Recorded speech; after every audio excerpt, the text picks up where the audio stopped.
In this video, I'm going to be making some bannock, but I'm going to be using pine pollen and pine cones. If you're interested in seeing how that's done, keep watching.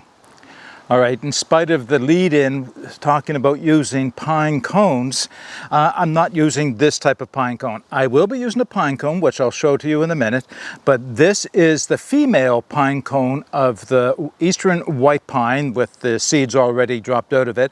We don't have any pine cones big enough in Nova Scotia that I can harvest the seeds out of and grind them up for powder. There are trees in other provinces and states towards the west that do, but not in Nova Scotia. But there is a pine cone that grows on the white pine, the red pine, and the jack pine that I can use in baking. So let me take you down to the table where I am going to be working my bannock together and then baking it over my stove. So the process for making bannock using pine pollen and pine cones is actually very simple. Now the whole bannock is not made from the pine cones and the pine pollen. It's made starting using a bannock mix.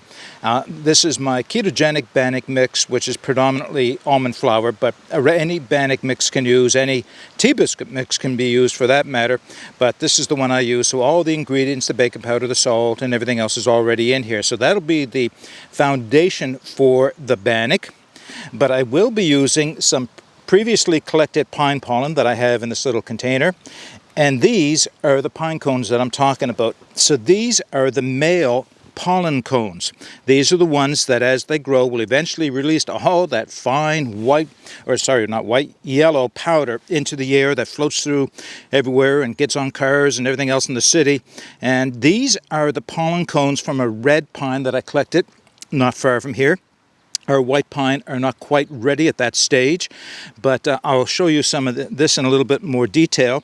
I'm not going to talk about the benefits of using pine pollen and pollen cones in my bannock because I have a rather lengthy video talking about how to harvest, process, collect the nutritional value and the medicinal value of pine pollen. So what I'll do is I'll link to that video at the end of this one if you want to get a more in-depth discussion on pine pollen. What I will tell you about it is there are a whole range of health benefits coming from pine pollen itself. It's been known for many, many years around the world, and it is one of the highest levels of a complete protein from any vegetable source that you can get. Period. So just those two things alone, adding them into the bannock, plus it tastes great. It's not a strong flavor, but it does taste great. So let me show you how I'm going to go about this. So let's start with the bannock powder. Put the bannock powder into my bowl. Now like I said, I'm not going to talk a lot about the bannock itself. It is... Well, when you're using almond flour, it's not quite as the same as using a traditional white wheat flour. It doesn't hold together quite the same, so you need some other ingredients. Normally, I would add an egg in here, and an oil. Well, I will be adding an oil, and the oil today is something different. Quite often, I use olive oil or ghee, clarified butter, but today I'm going to be using some coconut oil, and it's the solid form, but I just heated it up a little bit to see if I can get it into a liquid form. So, like I said, all my other ingredients for the bannock, that's a standalone bannock mix right there. But to that, I'm going to be adding my pine pollen. How much? Well, this is about 2 tablespoons, but I don't think that's relative. If you've got a good, robust bannock, it'll work out just fine itself. And pollen cones. I don't know that I'll add all of these, so let me see if I can give you a little closer look at on this. This is a pollen cone, and these will continue to enlarge to the point where they release their pollen. They look like berries. They're just like little berries. In fact, if I give it a little twist, they come off like little berries. I mean, you can pop these right in your mouth. I do all the time going along the trail. And they're juicy with a slight powdery texture to them in your mouth. It looks like there's bran on the outside. That's all good. It doesn't, so this is, the pine pollen is inside of these. As I say, there's the center core I'll toss away. And I'm going to do, well, maybe I'll see how many I can get in here without getting too many. So I'm going to mix these two together, and when I've done that, I'll come back and we'll go on to the next stage. Okay, so I just cut away long enough to take all the little pollen berries, I guess you might call them, off of the pollen cones and put them into the bannock mix. Now, I'm just going to kind of distribute them around. they're juicy, just like a berry. So they're going to add some moisture, as well as texture and flavor and nutrition to what I've got here. All right, now, I hope I've got enough olive oil here, or coconut oil here. Probably 2 tablespoons. Preciseness isn't all that important. See, it didn't all quite mix through, but it will. And like with any other bannock, just mix your oil through. So, do you really need an oil in a bannock? No, you don't. Actually, you can get by with just flour and water if you want to try that for a dry, simple bannock. But flour and a little bit of baking powder will really make a difference in terms of the texture of the bannock. And then if you're looking for something that holds together and has more flavor and moistness to it, that's when you add some fat of some type, olive oil, butter, ghee, coconut oil, as I mentioned. Now, that's pretty close, just the way it is, but I do have to add a little bit of water. I'm just looking to make something I can pick up in my hands. You could add some sweetener to this. For this one, I'm not. There are other ones I will add. Always, when you're making bannock, that's not much. That's no more than a tablespoon I just added. I may have to add more. But if you add too much, it's hard to take it out. In fact, that is enough. That was very much enough. Okay, so what I have found working with almond flour and the mixture here, if you let it set for a minute, it really starts to absorb any moisture. As you can see, it's doing now. It's really starting to thicken up. So I'm just going to leave that set for a second before I form it into the bannock, and I'm going to get my cooking vessel ready, and I'll show you that. So today, you'll see in a minute, I'll be using the Bushcraft Essentials Bushbox XL in titanium as my stove that I'm working with, and again with charcoal, because yes, again, we are under a fire ban here in Nova Scotia. Warm, actually hot days, dry air and lots of wind. Yeah, it's just, I can't risk a fire, so that's all right. Charcoal is a great cooking medium for this type of thing. So I am going to be using the Pathfinder bush pot as my cooking vessel. A little bit of water left in it from having my tea. And really, unlike what I've done in the past where I've used my 12 centimeter zebra and dropped my bannock or what it was I'm making in on top of my spacer, this time I am going to be turning it on its side. And because I do have, it's not the best, but it does work, a friction fit lid which will stay shut and hold the heat in. But again, you still need a spacer. The spacer is the universal grate or grill from Bushcraft Essentials. So that's where I'm going to put the bannock inside and put it back on top. So let's form up the bannock. I'll put it on this, put it in my pot, and then we'll get it into the stove. I have pine needles falling in. How appropriate is that? Okay, let's see. Will this hold together? Yeah, it's holding together. See if I can get all of it into the bannock. There's a lot of the little pine pollen cone berries in this, and they're not all holding together or staying in it. That's all right. What doesn't go in, I could just pick up and eat if I want to. All right, so there is my bannock formed. Get it down a little flatter, it'll cook a little quicker. The other thing, even with the amount of baking powder in here, I find it doesn't always rise as much as it could. And it looks like I may have a bit too much coconut oil in there. Oh well. Again, not an issue. It will still work. Put that inside. Put the lid on. And I'll reposition the camera and we'll go over to the stove. All right. Charcoal is well engaged. Hopefully it will last. I'm sure it will last.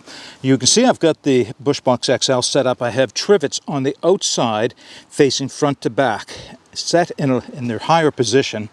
And they're just to stabilize the pot once it lays on top like this. I want to make sure that the pot's not going to roll off, and it's not. Great. That's it. That's all I have to do. Now I'll check back in 10, maybe 15 minutes. We'll do a doneness test with a toothpick of some type. See, whatever's on the outside of the pot is starting to burn off a little bit, and it tells me just how warm the oven is. But that's all there is to it at this point now, is just to wait a little while until that's done.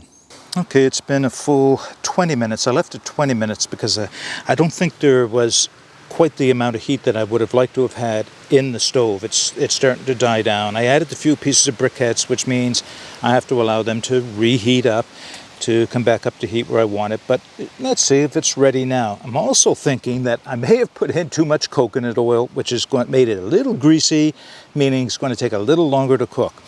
But let's take a look.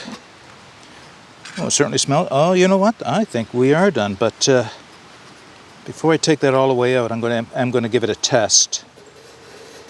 I'm using a small branch off of a pine tree as a toothpick, and that seemed appropriate. And it came out dry, meaning yes, it is done. So now all I have to do is take it out, set it down, and leave it for a few minutes to cool off a tiny bit, firm up a little bit, and then we'll take a look and see how it turned out. All right, well, this looks pretty good. I am going to see if I can't focus the camera down on the bannock so you can see what it looks like, and then we'll break it open. We'll give it a taste test. All right.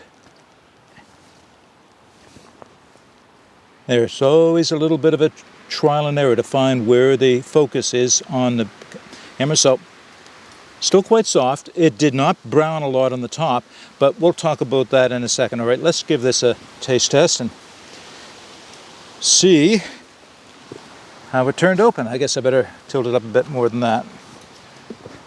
Yeah, that looks better. All right, so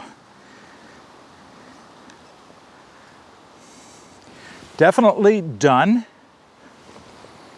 Smells good.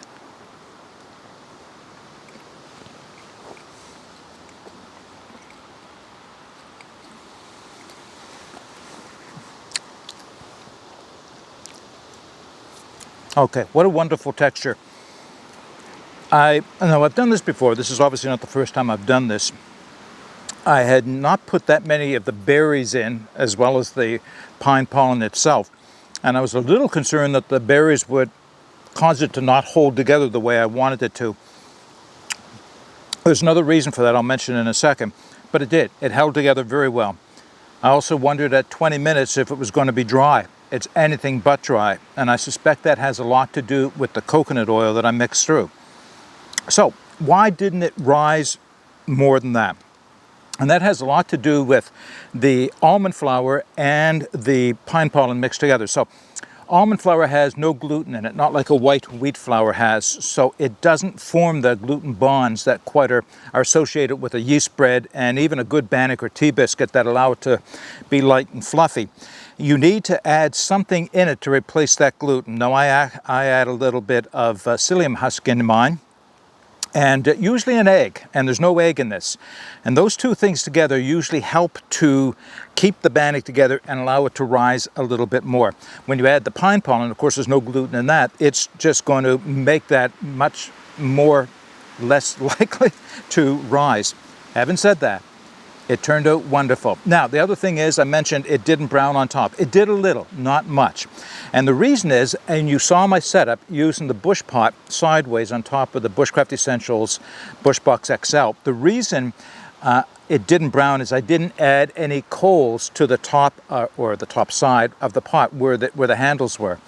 If I had done that, then I may have gotten some browning on the top half of the bannock. Truth is, it's going to cook anyway. It may take a little longer. It may not brown on top the same way as if I had done that, but it's awkward doing that. If you have a setup like you might with your firebox with the square railing, piece of wire that you can hook into the side of a zebra belly can, then you can support some hot coals. I have done this before where I've used the handles on the bush pot to support a few hot coals. I just didn't bother. It's more, just wasn't the effort for it. But that is wonderful. There is a flavor over and above what's in the bannock, but it's not a strong flavor. It's not like, oh my God, pine. Yeah, it's not going to taste good at all. No, not at all. There is a flavor, but not a strong one. What's interesting, I have no sweetener, no sugar, no artificial sweetener, or natural sweetener, low-calorie sweetener in this at all. Whether it's the almond flour, the coconut oil, or the pine, and I like to think it's the pine, there's a sweetness to this that is present that I didn't expect. Anyway, this is great. I'm going to cook the rest of my lunch now, so let me know if you are going to try this, or if you have tried this. Let me know if you have any variations to this recipe you'd like to share with me and with everybody else. Let me know if there's anything else you'd like to see me cooking while I'm out here, something different or whatever. Well, whatever it is, we'll have a look at it and see if I can't find a recipe for it that I can use in the woods. But get out and explore and take that path less traveled, because it will make all the difference. Bye for now.